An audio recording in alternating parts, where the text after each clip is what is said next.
Olá pessoal, aqui é o Ivan e eu resolvi fazer um conteúdo diferente para vocês porque eu comecei a querer tratar de mais coisas aqui no canal além de política, não é mesmo? Falei sobre a necessidade de você levar uma vida saudável, fazer exercícios, mas tudo tem dois lados, né? Você tem que se divertir também. E eu resolvi fazer um review aqui de um vinho e explicar sobre vinho do Porto.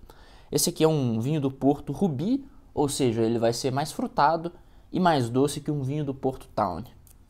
E ele é da vinícola Messias. Bom, essa vinícola tem um nome interessante porque não é um nome derivado da língua inglesa. E se você perceber, quase todas as vinícolas famosas de Portugal que produzem o vinho do Porto têm o nome derivado do inglês. Uma das que eu mais gosto é a Churchill's, por exemplo. E isso porque esse vinho era praticamente o vinho favorito do Império Britânico no passado, não é mesmo? Então isso se manteve até hoje. Uma coisa até engraçada você ter coisas com o nome derivado do inglês em Portugal, que é um país onde as pessoas são aficionadas por traduzir absolutamente tudo. Uma coisa curiosa é que essa relação entre Portugal e Inglaterra é a amizade internacional mais antiga que se tem notícia até hoje. Exatamente, a amizade mais antiga que se tem notícia. E outra coisa interessante, por muito tempo, aliás, até hoje, oficialmente, o vinho do Porto é o vinho para se fazer brindes oficiais à realeza britânica. Bom, esse aqui é um rubi, como eu disse, ele vai ser mais frutado e vamos tentar abri-lo. É importante você verificar se ele sempre tem esse selo aqui de garantia de origem, que assume que o vinho é um vinho do Porto. Inclusive, muito obrigado. Vamos usar um canivete suíço para terminar esse serviço aqui. E ele sendo um vinho do Porto significa o quê? Significa que ele foi produzido na cidade do Porto? Obviamente que não. A cidade do Porto, eu nem sei se produz vinho na cidade.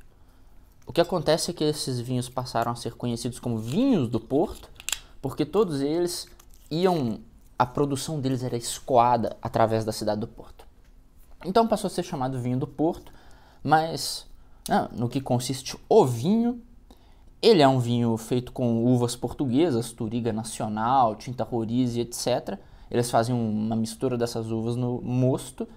E o mais importante é que eles incluem um negócio chamado aguardente vínica. E é por isso que esse vinho ele tem um teor alcoólico de 19,5%, que é extremamente superior ao teor alcoólico de qualquer vinho normal. Isso é bem interessante e por conta disso você tem uma maneira diferente de degustá-lo. Bom, tirei a rolha. Ao contrário dos vinhos normais, você não precisa de sacar a rolha, você tira e coloca a rolha novamente. Isso tem um motivo, eu vou explicar. Mas a maneira de você degustar esse vinho não é com uma taça cheia enorme, mas sim em doses do que seria mais próxima à degustação de um licor. Bom, eu vou usar uma taça ISO para degustar esse vinho, ver o que eu acho dele. Mas existe uma taça mais propícia ainda. Olha só, coloquei muito, que delícia. Mas existe uma taça mais propícia, que é a taça de vinho do Porto. Eu tenho umas aqui em casa, então meus convidados vão poder usar a taça de vinho do Porto. Eu vou usar a taça ISO, a taça de degustação. Existe um motivo pelo qual eu, um ignorante em vinhos, acho que o vinho do Porto tem mais semelhanças com o licor do que com o vinho? Total, ele realmente tem mais semelhança. O vinho do Porto ele tem mais semelhança com o licor que com o vinho. Você consome em menor quantidade, porque tem muito álcool. Ele é ideal para sobremesa, ele é péssimo para harmonização. Você vai pegar e falar, vou harmonizar o vinho do Porto aqui com uma carne, com um peixe, sei lá, com uma feijoada. Vai dar completamente errado, sei lá, você vai morrer. Não vai dar certo. Ele é bom para você harmonizar com sobremesa. Inclusive eu trouxe aqui, a tortinha de nozes, que está com uma cara muito boa, que eu vou testar a harmonização com esse vinho do Porto. Tem uns bombons aqui que também eu acho que vão fazer uma ótima harmonização. Ele é um vinho para sobremesa. E aí vamos chegar mais perto dele aqui. Vamos olhar a coloração. Ele vai ter uma coloração bem avermelhada se for um vinho de qualidade. Eu estou gostando da coloração. Está bem vermelha, por isso ele é chamado de rubi. E por outros motivos também. E se fosse um Tawny, por exemplo, que é outra variedade, você veria uma coloração mais amendoada, mais puxada para o marrom. Não no vinho todo, mas principalmente nessa borda aqui do vinho. Você veria uma coloração mais desbotada. Bom, o cheiro de álcool é muito forte no vinho, como deve ser, porque é um vinho do Porto. E agora vamos fazer a degustação.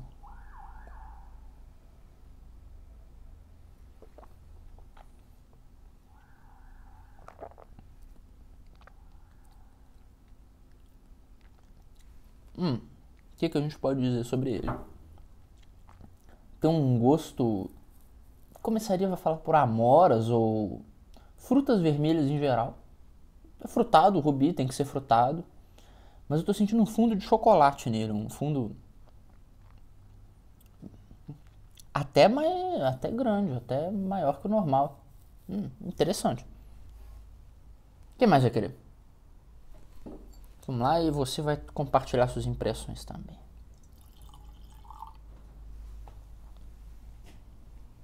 Chega aí, vamos ver o que vocês acham do vinho. Um pra você também? Ah, maravilha. Então, pessoal, hoje eu tô embebedando a turma.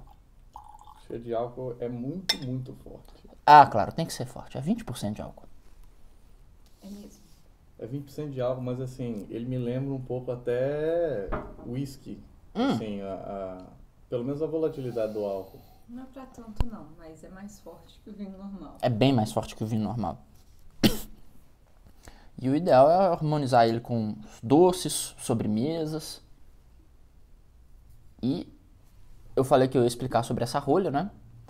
Tem uma coisa no vinho do Porto que ele torna ele um pouco mais agradável que os outros vinhos na questão logística. Que é o seguinte: você pode tampar o vinho do Porto depois de abrir, servir uma taça, aí você coloca ele na sua geladeira e você pode guardar e tomar esse vinho. Tem gente que diz por até 3 meses, não. 3 semanas, tá bom, resolve. Você consome a garrafa em 3 semanas, você vai ficar muito feliz, ele não vai azedar, não vai avinagrar de maneira nenhuma, porque a quantidade de álcool que tem nele impede que esse tipo de tragédia aconteça. Bom, pessoal, sempre que eu tiver uma garrafa de vinho diferente, um pessoal na minha casa, eu vou fazer esses vídeos explicando um pouco sobre história, ensinando vocês um pouco sobre vinho. Afinal, todo mundo tem que conhecer os bons prazeres da vida. Vocês larguem o corote, larguem aquelas Natasha lá, aquelas porcarias, o vape, larguem o vape, porque depois da sobremesa eu vou para uma outra sobremesa que harmoniza muito bem com o vinho do Porto. Maravilhoso tabaco. Minha opinião, eu achei realmente ele adocicado, mas muito melhor que outros vinhos do Porto que eu já tomei, sabe?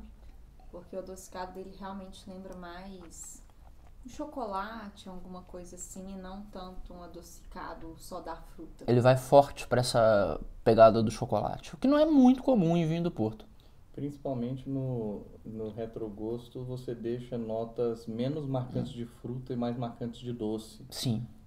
Inclusive tem uma coisa que eu achei legal, é bom até comentar sobre o vinho do Porto, eles têm um retrogosto, um residual que fica na boca, que é muito forte. Você vai ficar sentindo o gosto do vinho do Porto o dia inteiro. Até, claro, você resolver, sei lá, passar enxaguante na boca e aí comer outras coisas, aí você vai acabar. Mas ele tem um residual bem forte. Ao contrário de um champanhe, por exemplo, que quase não tem residual. Some. Bom, isso aí, pessoal. Se inscrevam no canal. Já que é vídeo sobre bebida, eu não vou poder monetizar, então vocês se inscrevam aí e vão lá assistir os outros vídeos. Abraço para todo mundo.